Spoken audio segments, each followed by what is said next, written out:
FTX et la CFTC ont conclu un accord de 12,7 milliards de dollars. On vous dit tout sur ces négociations parfois houleuses entre l'exchange et les régulateurs. Le Crypto Daily.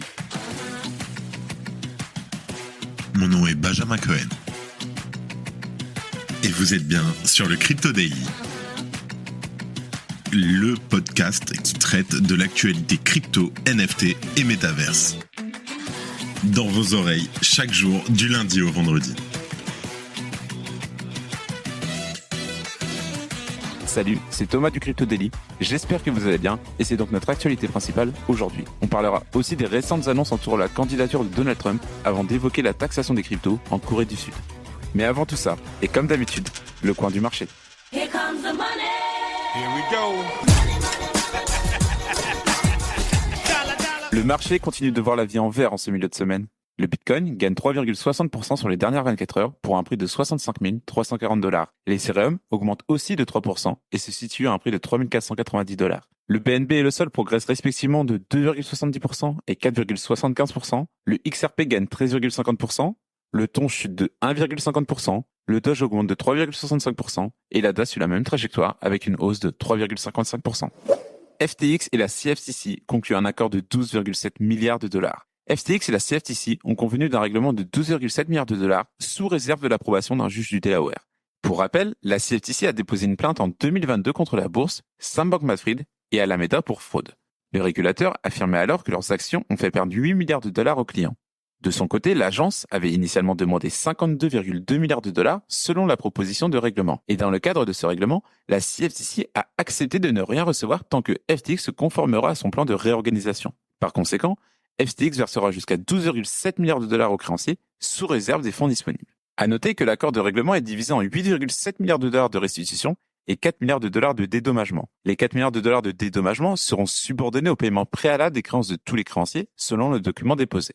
FTX a d'ailleurs déclaré dans son dossier que la CFTC était le créancier unique le plus important de l'entreprise. Je cite.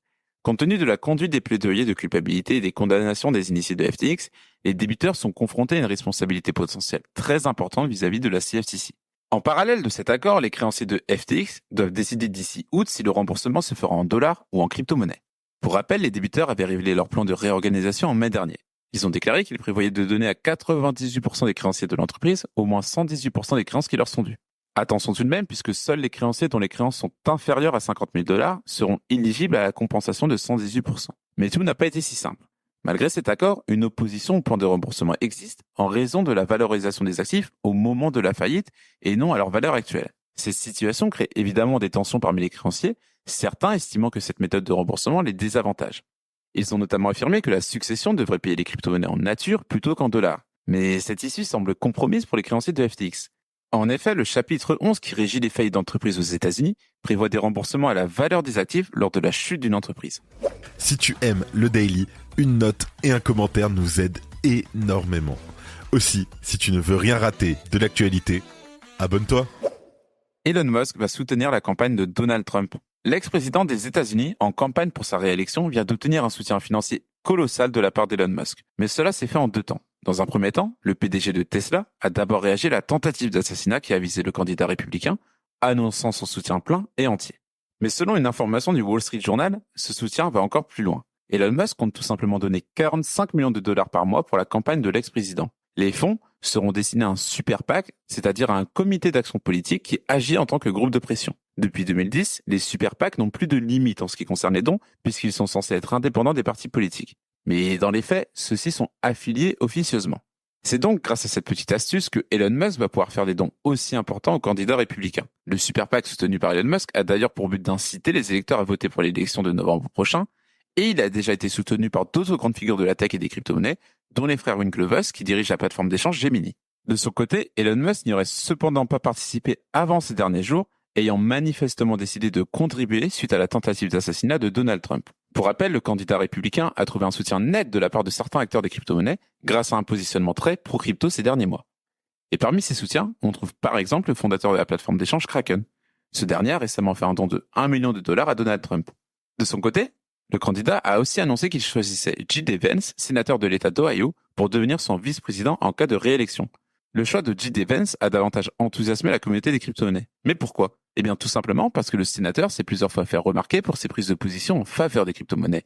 Mais bien qu'une réélection de Donald Trump soit prometteuse pour le développement du secteur des crypto-monnaies, plusieurs internautes dénoncent certains comportements.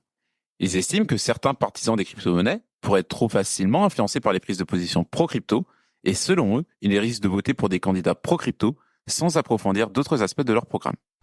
Merci d'écouter le Crypto Daily. La Corée du Sud repousse sa taxation des crypto-monnaies. La taxation des crypto-monnaies est un peu devenue le serpent de mer de l'actualité économique de la Corée du Sud. Souvent annoncée, souvent commentée, la taxation des cryptos est en réalité décalée depuis des années dans le pays. Et on se demande même si les autorités ont réellement l'intention d'en mettre une en place. En effet, depuis plus de 3 ans, le gouvernement déclare qu'il va modifier le cadre existant pour l'adapter au secteur particulier des cryptoactifs, mais il ne se passe jamais grand-chose.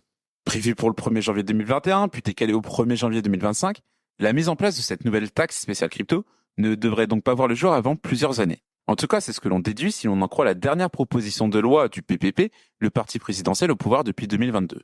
Dans un récent document déposé auprès du pouvoir législatif, les autorités parlent d'une mauvaise temporalité. Ils expliquent notamment que l'imposition sur les cryptoactifs n'est pas conseillée en ce moment. C'était d'ailleurs l'une des promesses du PPP lors des élections législatives de février dernier dans le pays. Le parti promettait d'ailleurs de décaler la mise en œuvre d'une nouvelle taxation en attendant d'avoir un cadre général de base. Et on en sait donc plus aujourd'hui. Un représentant du pouvoir en place a précisé que l'instauration d'une telle imposition ne pourrait se faire qu'après une étape fondamentale, celle de la mise en place d'une entité mandatée par le pouvoir pour superviser l'ensemble des transactions crypto. Et cette entité ne verrait pas le jour avant le 1er janvier 2028. En réalité, la principale raison invoquée par le gouvernement pour ce report est la nécessité de permettre aux investisseurs et aux institutions de mieux se préparer aux exigences fiscales. Le secteur des crypto-monnaies est en pleine expansion et de nombreux investisseurs s'y intéressent sans forcément maîtriser les implications fiscales. Et en repoussant l'échéance, les autorités espèrent offrir une période de transition plus douce et éviter des perturbations économiques majeures. Mais un autre facteur important est aussi le besoin de peaufiner le cadre réglementaire. Le marché des cryptos évolue rapidement et les régulations doivent suivre cette dynamique pour être efficaces et pertinentes. Le gouvernement sud-coréen souhaite donc prendre le temps nécessaire pour élaborer des régulations adaptées aux réalités du marché actuel et futur. En tout cas, réfléchir à un cadre réglementaire équilibré avant de taxer semble plutôt raisonnable et de nombreux pays devraient sûrement s'en inspirer. Et voilà, c'est fini pour nos 3 news principales du jour et on passe maintenant au bref. Kraken a reçu les fonds de MTGOX. Kraken a annoncé avoir reçu les fonds des trustees de réhabilitation de MTGOX le 16 juillet. Les distributions aux utilisateurs affectés commenceront dans les 7 à 14 jours. Kraken a précisé que les montants seront déterminés par les trustees. Stripe permet désormais d'acheter des cryptos dans l'UE. Stripe a étendu son intégration de crypto-monnaies au marché européen, permettant aux acheteurs d'acheter des crypto-monnaies, notamment Bitcoin, Ether et Solana, avec une carte de crédit ou de débit. Trump annonce une 4e collection NFT. Donald Trump a annoncé qu'il prévoit de lancer une 4e collection de NFT, affirmant que ses précédentes collections ont été très réussies et se sont vendues en un seul jour. La santé du cadre de Binance au Nigeria se dégrade depuis son transfert. Tigran Gambaryan était détenu au Nigeria et a été transféré à la prison de Kuje où sa santé s'est détériorée. Sa femme et des membres du Congrès américain ont appelé à sa libération pour raisons humanitaires. OKX Wallet supporte désormais le réseau Ton.